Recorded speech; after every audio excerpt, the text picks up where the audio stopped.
En að bæta mig eftir þetta í keppninni, það var aldeilis útilokað. Og í þættinum í dag ætlum við að kíkja á Norðfjörð og ná okkur í jólatré. Þarna er bara verið að reyna að gera mjög jákvæða hluti úr því sem kannski er ekki skemmt. Það er ekki gaman að fella þessi tré. Í þættinum í dag munum við einnig kíkja inn í Skriðuklaustur þar sem haldin er grýlugleði. Mér til heiðurs. Nei, sem betur þekki ég hann ekki, en ég náttúrulega hef margoft séð hana, sko. Mér langar svo að vita bara upphafið. Upphafið? Á bara íþróttaferlinu. Hvar varstu sem lítill strákur og hvernig byrjaði þetta allt saman? Já, ég var nú sem lítill strákur á Reyðarfirði og þá keyptum við okkur 5 strákar saman fótbolta og myndum hlutafélag kaupin. Hlutafélag var 2 krónur á mann og það var reglugerð með þessu félagi.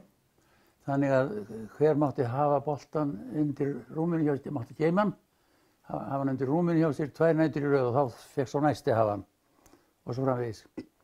Þannig að þetta er svona fyrsta íþróttækið sem ég man eftir að hafa haft með að gera ásamt fleirum. Sunnudaginn 27. nóvember voru 60 ár liðin frá því að Vilhjálmur Einarsson stökk 16,26 metra í þrístökki á Ólympíuleikunum í Melbourne í Ástralíu sem skilaði honum öðru sæti keppninnar. Með því var hann fyrsti Íslendingurinn til þess að komast á verðlaunapall á Ólympíuleikum og er svo eini sem hefur náð þar öðru sæti í frjálsum íþróttum.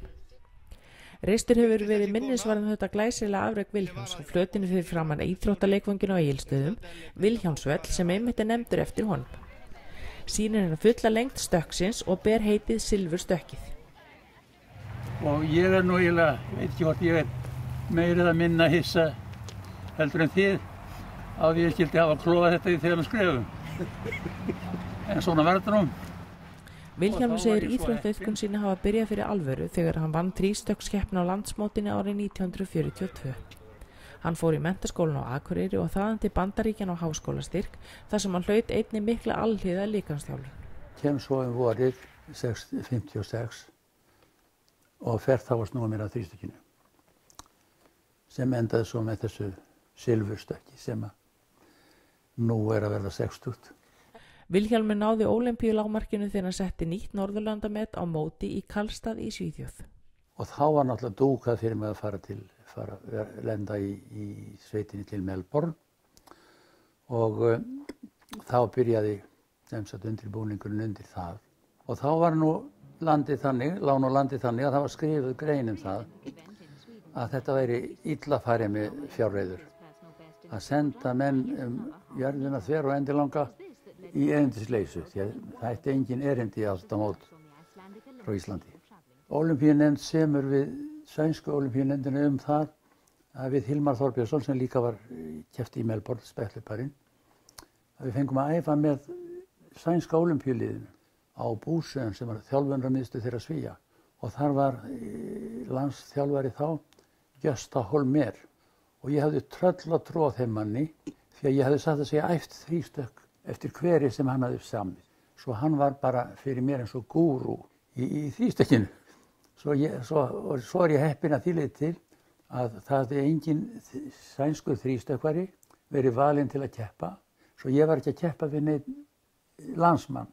Svo hann gat þess vegna einbeitt sér að því að svona líta til með mér. Og þetta náttúrulega jók sjálfstraustið ansi mikið.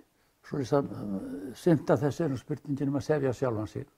Sannfæra sig að geta eitthvað því að annars er ekkert hægt. Svo ég sefjaði mig þannig að ef þarf allt að lukkast og það er fröken Lukka sem stundum er með og stundum ekki.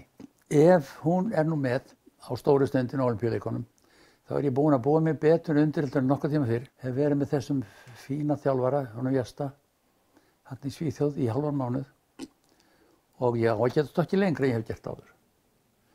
Þetta samferði ég mig en að stökkva svo enn á ný hálfu metri lengra og þar með eiginlega heilu metri lengra heldur ég hefði stokkið árið áður. Það var náttúrulega meira heldur en að mér gat órað fyrir. Vilhjálmur man sjálfan keppnisdaginn eins og hann hafi gerst í gær. Þar sett hann nýtt ólympíumet sem stóð í 2 klukkutíma þar til að Brasilíumaðurinn Ferreira da Silva bætti það og sigraði með stökki sínu upp á 16,35 metra.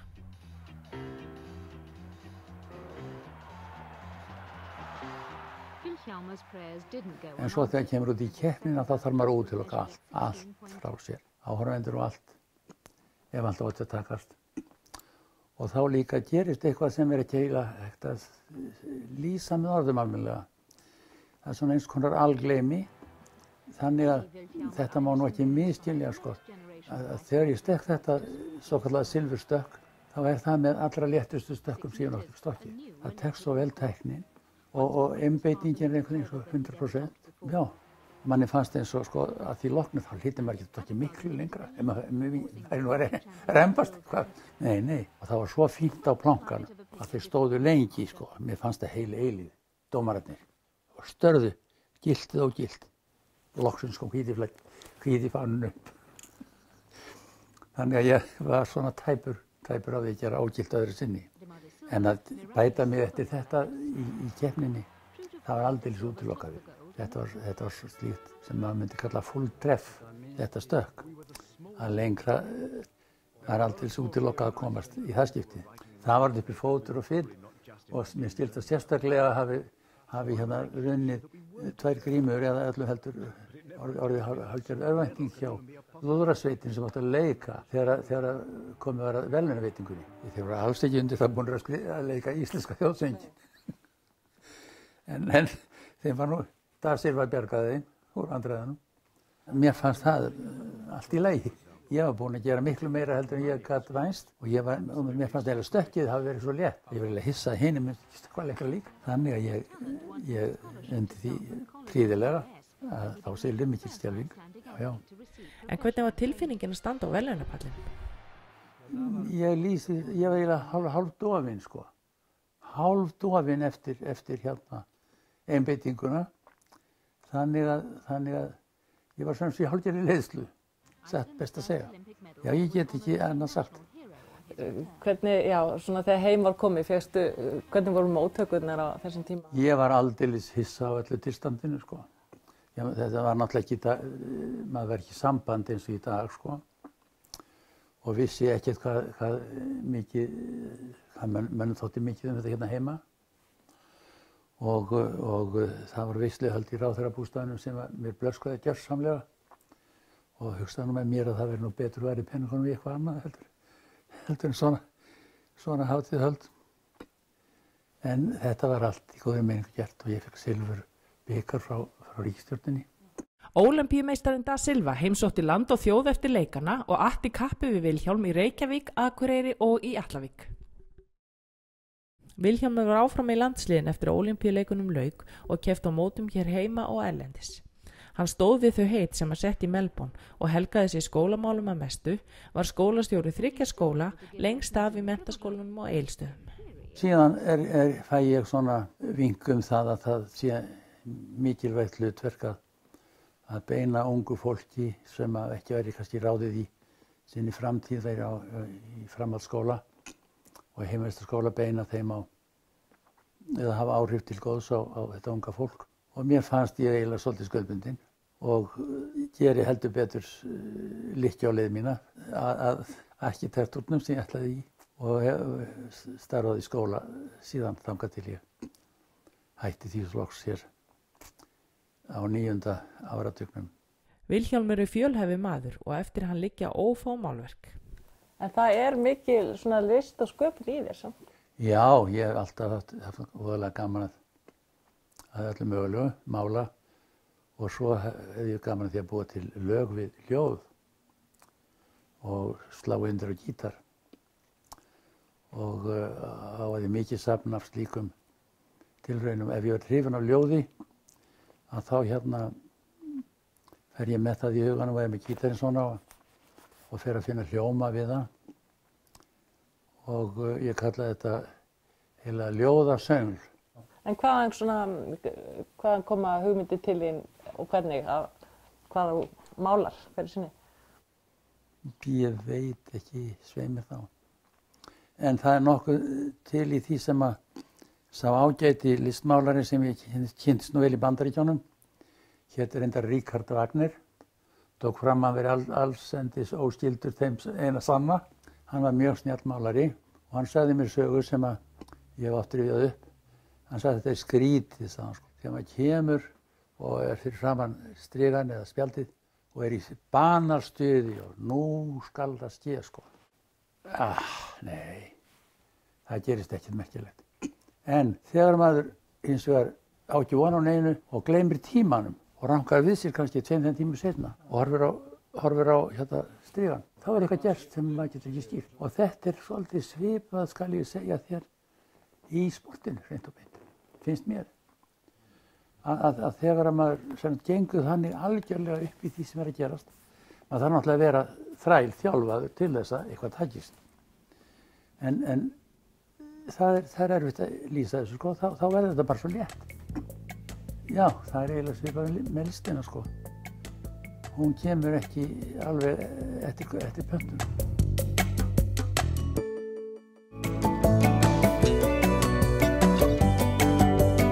Við erum hérna núna því að ég fékk þá hugmynd að það væri gaman fyrir Fjarðabyggð að vera með jólatré í öllum byggðakjörnunum sem að væru frá Fjarðabyggð.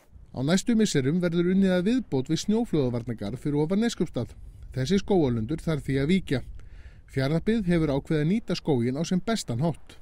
Við höfum lagt mikla áherslu á það í gegnum tíðina frá því að þessi byrjaði að byggja þessi mannvirki núna 2011 og 12 að verið góðu samráði við íbúana. Og við sjáum það núna að þegar garðarnir eru komnir sem hafa verið byggðir, að þeir hafa oft verið nánast aðlagðir að skógrækt, þar sem við höfum getað gert það, sko, með einhvern svona vitrænum hætti. Og svo höfum við náttúrulega fengið íbúana með okkur lið til þess að hanna gönguleiðir og göngustíga, enda má segja að þetta sé, sko, mjög gott fyrir samfélagið að náttúrulega fá þessa garða, þar að segja að auka hér náttúrulega öryggi fólks fyrst og fremst og síðan að verja hér eignir, en í þriðja lagi líka að auka lífsgæði fólks hér, þannig að það geti gengið og nota þessa garða sem er núna búið að gera göngustigi í víða. Og síðan er byrjað að hanna núna fyrir næstu garða sem er að koma og því miður þá er hluti af skógræktinni sem þarf þá að víkja. Við erum fyrir ofan Blómstuvelli 15 og hér er gamall skógareitur sem að Eyþór, garðyrkjufræðingur og mikill svona garðyrkjumaður, byrjaði að setja niður tré fyrir nokkrum áratugum síðan og til að skila þeim húsum sem stóðu hér efst í byggðinni og þetta voru samsagt hugsaði honum sem snjóflóðavarnir.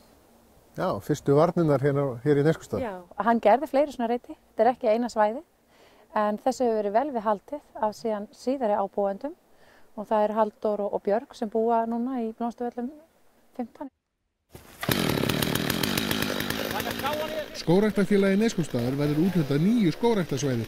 Einnig mun félagið fá þau tré bætt af ofanflóðasjóði sem verða að víkja. Við höfum verið núna í nánu samráði við skógræktina hér það með hvað hægt er að nýta þessi tré. Núna eru jólin framundan og mjög gott að geta þá nýtt þau til þess að skaffa bæjarkjörnunum í Fjarðabyggð jólatré. Við höfum þurft að sækja jólatré annað út fyrir sveitafélagið, þannig að það er nýbreytni að við séum að fá allavega hér jólatré úr sveitafélaginu fyrir alla byggðakjarna í Fjarðabyggð. Síðustu ár hefur Fjarðabyggð fengið til sín jólatré alla leið frá frændum okkar Dönum, en bærinn Esbjerg er vinabær Fjarðabyggðar. En við ætlum núna að búa til svona einhvers konar Esbjerg lund hér og raun og veru greiða núna tilbaka þessa fallegu gjafir sem við fengið undanfarin ár með því að gróðursetja tré hér í lundi sem við ætlum að kalla Esbjörglundin. Allavega við erum svona að færast í þessa átt. Í hverjum byggðakjarna innan Fjarðabyggðar eru starfandi skógræktarfélög og það er alltaf verið að efla samstarf þeirra á milli. Nú er til dæmis verið að skipuleggja við Reyðarfjörð og þar er skógræktin búin að vera með mikla ræktun undanfarin ár og þar er verið að skipuleggja núna sko bæði svæði fyrir skotæfingasvæði og eins fyrir vélhjólabrautir. Þetta fallega svæði er mikil prýði og greinilegt að vel hefur verið staðið að skipulagningu og plöntun. Svæði eins og þetta geymir margar sögur. Það er þannig að ég hringdi í Halldór og Björgu í morgun að þá sagði hann mér frá skemmtilegri sögu sem á þeim tíma þótti hún ekki skemmtileg. Það var þannig að hér voru börn að leik, barnabörn Eyþórs, sem að þau voru hér að leik í Skógræktarlundinum. Trén voru ekkert rosalega stór og þetta svona kringu 1970-72 á því bili og þau eru að leiksa með eldspýtur. Og það fór þannig að það var mikil sina og þau kveiktu í og það yrðu allir rosalega stressaðir. Héldu nefnilega að hann Eyþór yrði mjög reiður. En barnabarn Eyþórs sagði mér það í morgun, ég hitti hann og hann sagði mér það að Eyþór hefði alls ekki verið reiður. Hann var meira að svolítið glaður. Því að hann sá það að trén áttu svo erfitt uppdráttar í sinunni. En nú þegar sinan, hann var laus við hann, að þá skutust þau upp. Já, hann það var eiginlega frisk og hress. Lán í óláni bara. Já, lán í óláni. Auðvitað náttúrulega eitthvað trjánu sem fórust, en það sem eftir var, það óx með miklum ágætum. Það er alltaf leitt að sjá að eftir fullræktuðum skógarlundum og því vill sveitafélagið nýta þann við sem fellur til. Timber. Og við sjáum fyrir, vorum við að undirrita áðan viljayfirlýsingu við skógræktarfélagið hér það að nýta það sem kemur úr þessum skógi til ýmiss konar verkefna í sveitafélaginu. Ég veit nú ekki nákvæmlega hvaða verkefni, en það er þá einhvers konar bekkir og annað sem má nýta til samfélagsins hér úr skóginum. Þannig að þarna er bara verið að reyna að gera mjög jákvæða hluti úr því sem kannski er ekki skemmtilegt. Það er ekki gaman að fella þessi tré. En gott að það næst svona gott samstarfi skógræktar fólk þetta sem er náttúrulega búið að hugsa, planta þessu gegnum árin, þessum trjám og finnst náttúrulega sjálft að sjá eftir þeim. En við erum þá að reyna að koma þessi í, fallegan og góðan farveg og umhverfisvænan. Já, og þetta fer ekkert úr sveitafélaginu? Og það fer ekki úr sveitafélaginu. Það er náttúrulega, það skiptir líka miklu máli. Jólatrén voru svo tendruð í Fjarðabyggð síðustu helgi og íbúar Reyðarfjarðar glöddust yfir fallega trénu sínu.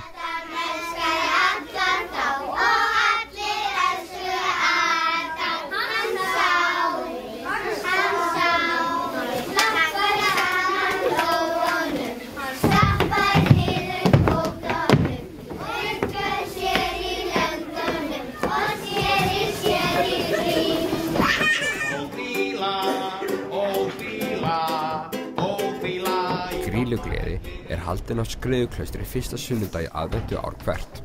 Þangað mæta sagna og tónálfar til að fræða gestum Grýlu, ferðir hennar og spyrja hvort hún sé enn á lífi. Við tókum sagnálfinn tali en hann gerði athugasemdir við nokkrar spurningar okkar. Ég heiti Dvalinn Sagnálfur. Heima hérna í Klausturhæðinni. Og ertu jólasveinn? Með húfu? Jólasveinn? Hvurslags auðvitað spurning er þetta eiginlega? Ég er ekki jólasveinn. Heldurðu að því ég með svona eitthvað eða? Já. Sko jólasveinnarnir, þeir eru krakkarnir hennar Grýlu og Leppalúða. Ég er hins vegar 500 ára gamall Sagnálfur. Og er Grýla ekki mamma þín? Nei, Grýla er sko ekki mamma mín, sem betur fer. Hvað ertu að gera með svona húfu þá? Hvað ertu að gera hérna? Þetta er nú bara svona, ég set hann svona eftir spari þessa sko. Hún er bara fyrir einu sinni á ári, þá setja hann upp hérna á Grýlugleði, á Skriðuklaustri og skemmti krökkunum. Og hvað snýst Grýlugleðin? Grýlugleðin, hún er náttúrulega að við svona segjum svolítið frá Grýlu og syngjum hana. Og svo reyndar svolítið vesinn sko, stundum nefnilega þá koma þau. Já, spurningunum tilvist Grýlu var svarað þann daginn þegar hún braust inn dyrnar með Leppalúða sinni í eftirdragi.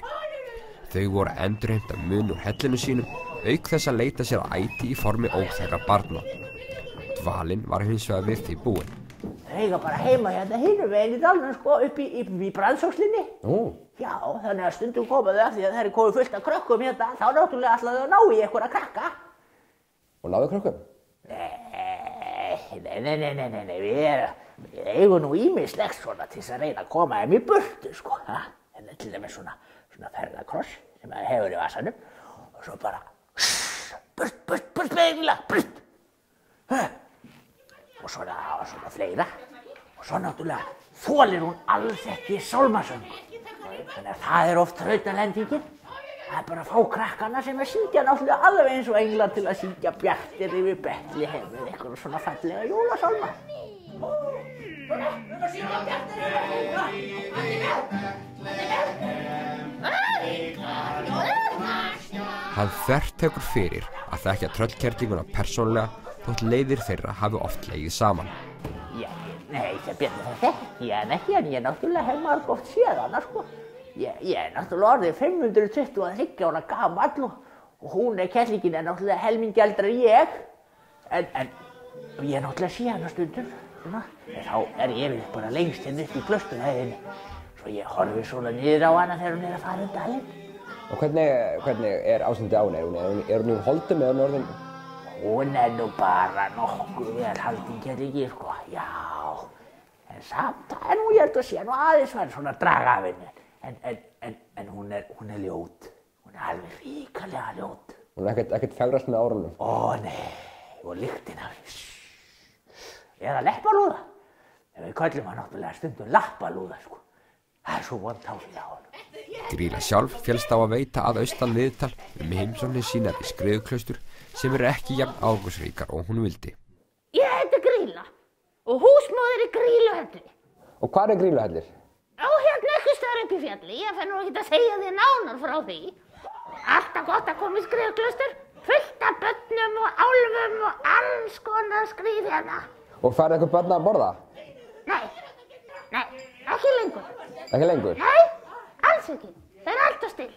Er það? Já, ég hef ekki fengið krakka í 25 ára held ég. Þetta ekki bara að leita á lengur stað? Ættir ekki að leita einhvers annan stað en Fljótsdal? Ég ætla kannski að fara á Suðurlandið. Ég ekki komið þangað í fjöldamörg ár. Já, hann kannski sveið að athuga þar? Já, ég veit ekki margur sem fót á lúin að labba þetta. En kanntu best við hérna í Fljótsdalnum samt? Æ, það voða gott hér. En þessi álfur, hann svolítið skrítinn, eða ekki? Já, bölva gaul í þeim. Já, það ekki? Jú, alltaf gaulandi eitthvað. Og þetta ekki hrifin af þessu lögum? Nei, og alls ekki þessum sálmum. Nei? Nei.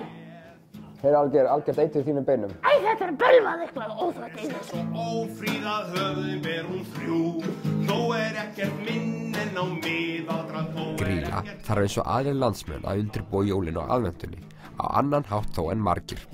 Hún snýst nú aðalega að reyna að koma þessum jólasveinum á stað. Í dag þurfa þeir eitthvað að gleðja krakkar og ég tek nú lítinn þátt í því. Já. En ég svo sem reyna að hafa fötin hrein og svona. Það ekki meira það. Er mikið mál að koma þeim á stað? Já, þetta eru óttalegi lúðar. Þeir eru latir og þeir nenna þessu ekki. Hvað gerir maður svoleiðis? Sparkar þeim út. Það eru fleiri sem hafast við í Grýluhelli, meðal annars jólakötturinn, en ung álfar stálu bjöllin af honum og komu með í klaustur. Hann hefur ekki mikið að éta þessi missir frekar en Grýla sjálf. Hann er óskaplega gamall og hann var líka lítið að éta. Þetta er ekki gott ástand? Þetta er ekki gott ástand. Svo þegar þessir bíræfnu álfar koma og stela af honum bjöllinu, þá tíma, hefurðu séð hann einhvers staðar í dag? Ég týndi honum í dag. Kötturinn? Já. Nei. Það er ekki gott að rekast á hann, sko, hann er svangur, þetta er ekki gott. Og þar með var hún rokin. En við vildum spyrja álfinn hvort ekki væri rétt að hafa upp frekari varnir gegn Grýlu og hennar hyski, sem sé búið að læra inn á Grýlugleðina og þann matarforða sem þar kann að leiðast. Já, ég er búinn að koma hérna, sko, bara. Ég er búinn að koma hérna oft, sko. Það er örugglega 15-16 sinnum, sko. En það er náttúrulega ekki neitt, sko, svona langri ævi. En það er alltaf jafn gaman. Og Grýla, hún kemur líka? Já, það er svona stundum ekki, en já, stundum kemur hún. Okkur finnur hún eitthvað alltaf, er ekki svona augljóst að hún komi þegar hún veit af ykkur? Ég kannski ættu að fara að færa þetta eitthvað, svona ekki alltaf hafa þetta á sama degi. Ég þarf kannski að stinga upp á því að vera skúla. Já. Já, það gæti kannski bara verið nokkuð góð hugmynd hjá þér. Þú ert ekki svo galinn. Hvað það verður veit nú enginn, vandi slíkt að spá. En eitt víst að alltaf verður ákaflega gaman þá. Gaman þá, ákaflega gaman þá. Já, æsir gaman, ha? Jæja, við skulum bara drífa okkur upp í klausturhæðina. Líka húrra bara! Ójú, ha? Já. Gleðilega aðvendu, krakkar! Gleðilega aðvendu og gleðileg jól!